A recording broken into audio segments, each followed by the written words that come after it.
Maayong adlaw mga suki. So mao ni ang akong everyday routine sa matag buntag sayo ang magpakaon og manghinlo sa tangkal sa among binuhing anay. So na ako'y tulo ka anay diri nga among binuhi. Ako agyuning trabaho matag buntag. So sayo gyud kayo tamong mata para on time ang magpakaon sa ato ang anay. Kung wala akong bana, ako gyud ang makapanghinlo o magkapakaon ani. Kay kung naa siya, kung bana, kung naa sa balay, kay mao man gyud ang mulihok ani. Pero kung wala ako gyud, kay akong bana na aman nag-drive sa syudad, move-it rider man siya. So akong gipakaon karon nga feeds is gestating feeds.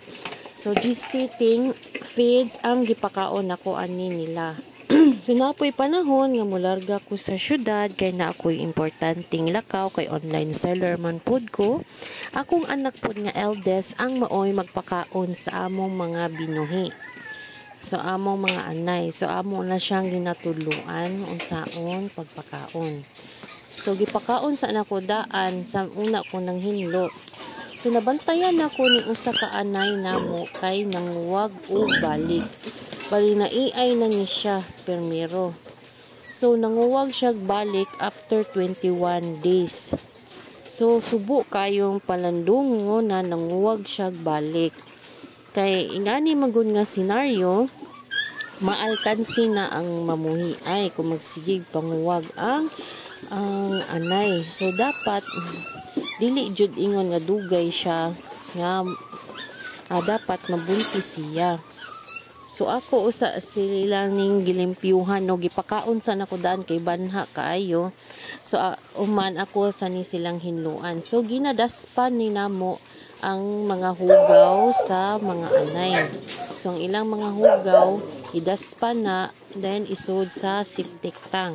So lahi ang agianan sa tubig o lahi ang hugaw butanganan sa hugaw. So ang butanganan silang mga tae kay isud namo sa septic tank nya lahi dili sagol sa tubig na binanlas namo sa amuang mga paglimpyo sa amuang mga anay. So kung ingani manggod ang atuang buhaton minus ang baho sa atuang tangkal. So dapat na gyud tay septic tank. Para nako, para namo dili wala na mo siya giusa sa tubig. Ang septic tank lahi gyud ang butanganan sa tae. Kay para dili siya baho.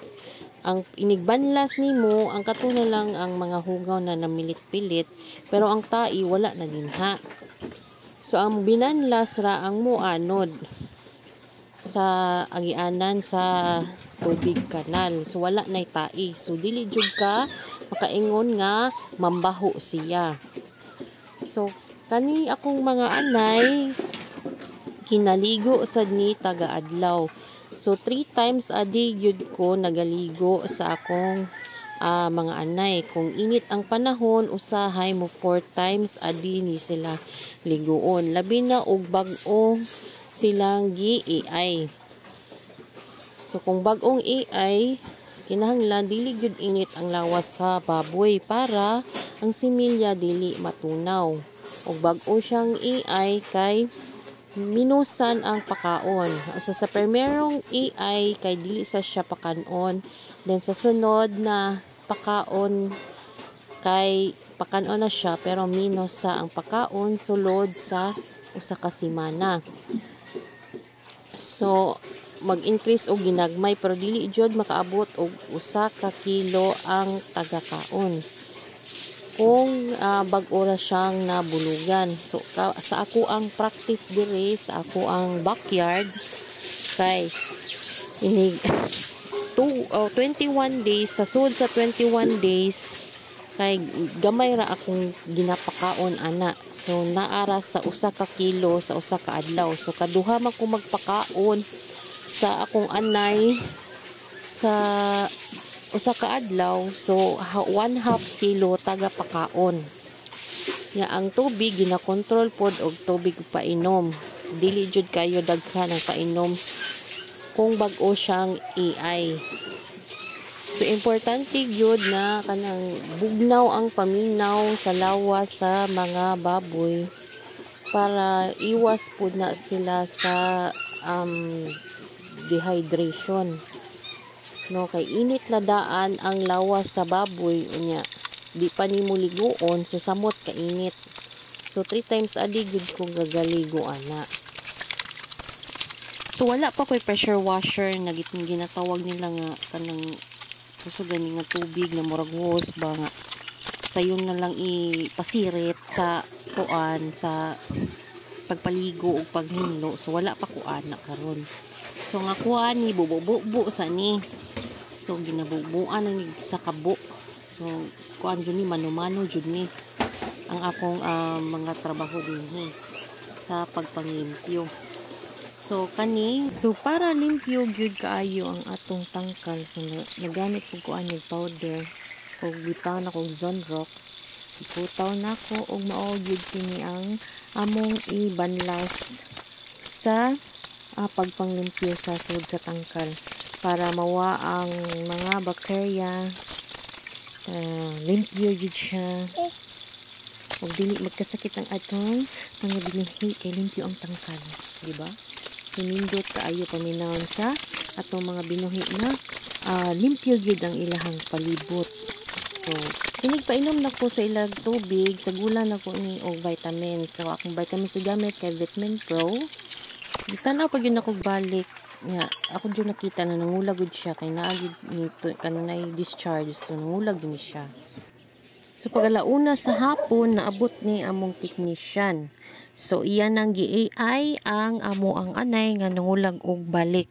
So nindot pud ni akong technician no kay naag yun dayon. Inig imo siyang kontakon, naag yun dayon siya. Basta naa lang sa working hours. Muanhi yun dayon na siya. So siya jud pirmi ang nag-artificial insemination aning ako ang mga anay. So okay naman jud para namo ang artificial insemination kay iwas ra jud siya sa stress. Di na magbiyahe ang anay no kay lahi man tong pabutakalan kay ang anay mo biyahe pa sa adto dito sa kanang naay barako. Nya layo man kayo ang naay mga barako diri sa amua. So artificial insemination yun na ang amo ang gamit.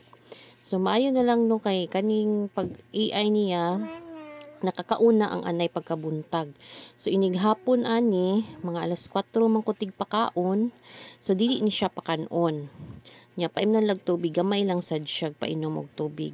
So sugod na taani og control sa iyang pakaon after ma-AI ni siya.